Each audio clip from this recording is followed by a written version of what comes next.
está executando muito bem. Falei, pô, isso é ruim para a gente, que isso não foi votado por nós. Já alguém leu a Agenda 2030? Imagino que esse grupo, algumas sim. É bom ler, viu? Porque é exatamente aí que a gente precisa combater. Vou quebrar em 3 partes a Agenda 2030 aqui, tá? Existe controle social, existe temas de controle político, existe temas de controle econômico. E eu vou dizer onde é que a gente está bem e onde é que a gente está mal. A gente está muito bem em combater o plano social. Quando se fala em aborto, quando se fala em ideologia de gênero, quando se fala em aplicar censura, quem é que não se mobiliza por isso? Ninguém. Quem se mobiliza contra essas pautas? Todos nós.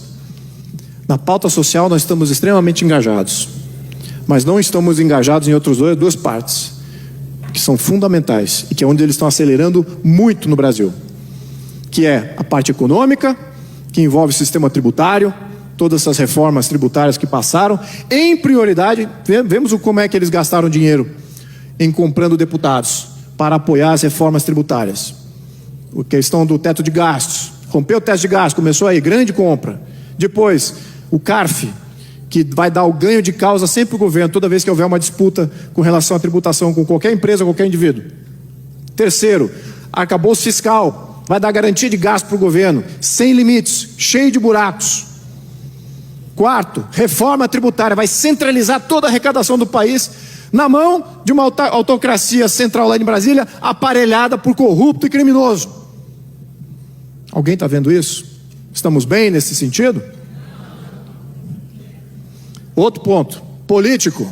Qual é o plano de domínio? Como é que você domina um povo?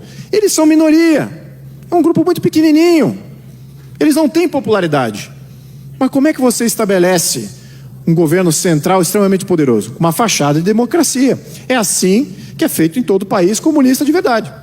Nicarágua, Cuba, Vietnã, Venezuela, China, Coreia do Norte. O mesmo modelo político.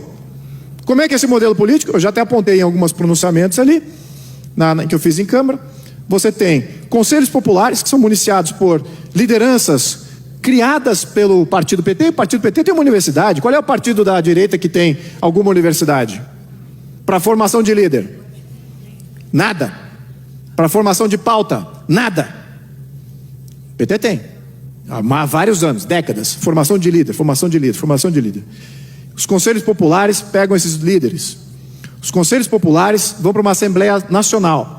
Não tem mais senados, acabam com o Senado. Fica só uma Assembleia Nacional. Se reúne 1 ou 2 vezes por ano, só para carimbar o que o Poder Executivo quer. O Poder Executivo tem lá o presidente e tem um conselho permanente. O que esse conselho permanente faz? Esse conselho permanente julga, esse conselho permanente legisla, esse conselho permanente executa. Quem que é o conselho permanente no Brasil? O que os deputados estão fazendo, indo para o Congresso toda semana hoje? Nada. Qual foi um dos primeiros decretos do presidente Lula? Também. Mas estou falando da questão política. Criou os conselhos populares.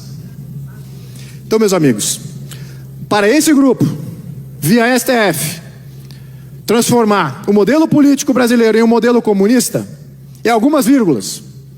Eu levantei um projeto de decreto legislativo para assustar a criação dos conselhos populares. Apoiamento político eu tive. Outros deputados vieram me abraçar. Isso aí, vamos acabar com os conselhos populares, porque isso faz parte da estrutura comunista. Meus amigos, é isso. A gente precisa de conscientização do plano econômico e do plano político, porque esse, que é o mais invisível, é o que está sendo acelerado, e eles tendo o comando, eles vão abordar todas as agendas internacionais, exceto a nossa. Vão acoplar a China como sendo um grande poder de barganha, e vão acoplar tudo que Estados Unidos, Europa, União Europeia, futuramente talvez a ONU, queira do Brasil. E o povo brasileiro nessa? Fica nessa fachada de Conselho Popular e Assembleia Nacional, que isso aí é democracia. Isso já estaríamos no comunismo sem saber. Temos que estar alerta de qual é o jogo. Os interesses são muito grandes.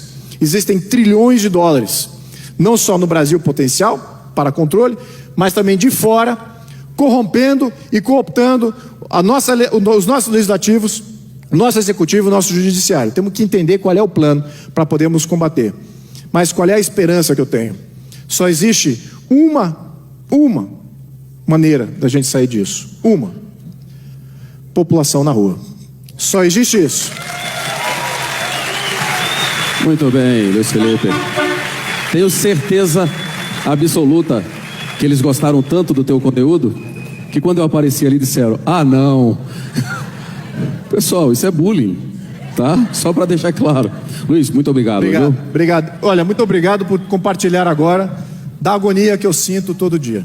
Agora está transferido para vocês. Obrigado. Muito bem. Uma salva de palmas. Luiz Felipe.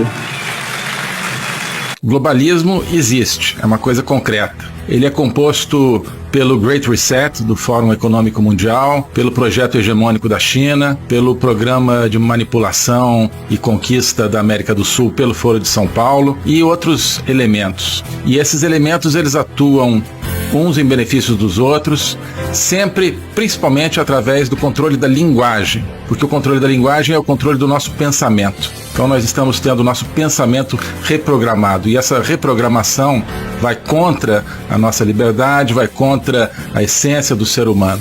Isso é o globalismo. Com base nesse estudo, nessa experiência, é que eu criei o curso de Logopolítica. Toda semana eu dou aulas sobre geopolítica, literatura, filosofia, cultura de um modo geral, tudo isso em conjunto formando um espaço de conhecimento que eu denomino a logopolítica, para nós não apenas entendermos a ameaça do globalismo, mas podermos nos contrapor a ela. Se você quiser entrar nesse projeto de conhecer o globalismo e enfrentar o globalismo, clique aqui